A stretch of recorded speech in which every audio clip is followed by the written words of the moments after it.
Hi everybody, this is my top 5 blushes that I have. I have 4 lower end and 1 higher end. So if you're on a budget, this is a really good video for that. And let's get right into it. So the first one I will do the high end one first. This is from Tarte. That's what the packaging looks like. Has a nice little swirl there. And this is the Amazonian Clay 12-Hour Blush in the shade Peaceful. Has a mirror, so I'll block that out. And it looks like this. Has a nice print on there, which I assume is supposed to be the Amazon. Not really sure. I will swatch it without getting it on my sweater. It's kind of a weird swatch. There we go. That's what that looks like. It kind of has some shimmer in it. Not something too noticeable, but it does have some. At least what I say has some. No glitters though, so you won't put it on your cheeks and be like, whoa, those are some shiny. There's just some shiny cheeks. That's really hard to say. Okay, so this is the only high-end blush I own. So I think it's special to me in that regard because of that, but anyway. Okay, I have one from Milani. This is the Baked Blush in the shade Coralina, if I'm saying that correctly. It's in the gold packaging. You can see my camera again. Looks like this. It's a nice coral shade, and you can see there's some white shimmers mixed in throughout. And then if you open it up, it has the mirror and the brush, which I don't use. And now I will swatch this. And put it. Okay, this is more of a sheer blush. There we go. It's almost the same shade as the Tarte one. So this is Coralina right here. Get closer. Coralina, and that is Peaceful. So you can't really see it, but this one actually has some glitter in it. And I would say they're both pretty close to the same shade. I'd say the Tarte blush is a little more nude. Then the Coralina. Coralina has more pink and coral, of course, but it definitely has some glitter. So if you don't like glitter blushes, then stay away from this one.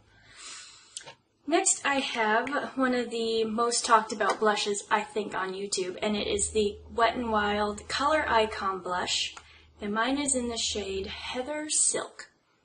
That's what the packaging looks like. There was a brush here, but I got rid of it. I think it fell out, actually. Okay. Looks like this. Has some swirls. They look like waves to me. And you don't need much of this at all. These are so pigmented. Like that's it right there. That's just one run through of it. So I would say this is a very nice dusty rose shade that is what I would call matte, or at least close to matte. I think it suits almost all skin tones. It's very nice for that. I do like how it doesn't have any shimmers or anything, because if you're going for that look, like if you have really shiny makeup on, it's nice to just have a more matte blush like this. Plus it's a nice shade. I like any rosy blushes. I think they look good. Okay, and the last two are from NYX. I have their Rouge Cream Blush in the shade Glow. That's what my packaging looks like. I think they changed the packaging since then. And then mine is really dirty from brush hairs, so ignore those. That's what that looks like. And again, you don't need very much of this at all. Put it here. And it is that one. That is Glow. And that is Heather Silk. So you will see it is a very bright blush. It's kind of like, this is my first cream blush, so I wasn't prepared for the consistency. Like, I knew it was going to be more creamy than a powder blush, of course, but I wasn't prepared for the high shine and the, what's the word for it, like the slipperiness of it. Not that I'm complaining, but it looks really nice. As you can see, it's very pigmented. That's one swipe down. I really enjoy how that looks. This is one of my favorite blushes out of the ones I own. This one, well, It's probably because it's my only cream blush, but I really enjoy this one. If you're in the market for a nice cream blush, then I highly suggest these because they're so cheap and it works really well. And then the other NYX product I have is the NYX Powder Blush in the shade Mauve. These are what that looks like. Has a nice quilt pattern in there. I think it's like quilt, but raised. Is raised.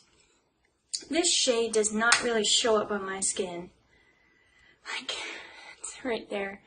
And I have really pale skin, so I don't know who this would work with. Like, it is a very nice color, but it barely shows up at all on my skin. You have to really work with it, move it back and forth.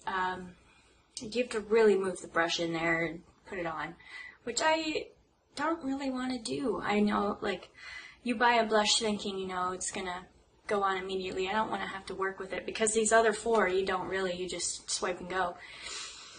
Maybe it's just the shade.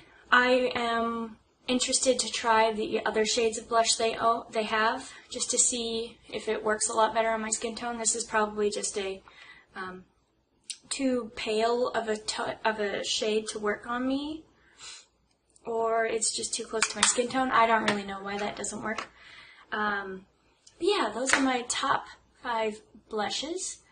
I would like to know what your top 5 blushes are. If you can put them down below in the comment section, or you can tweet them to me. I will put my Twitter down below or in the screen here. And I will see you guys in the next video. Bye!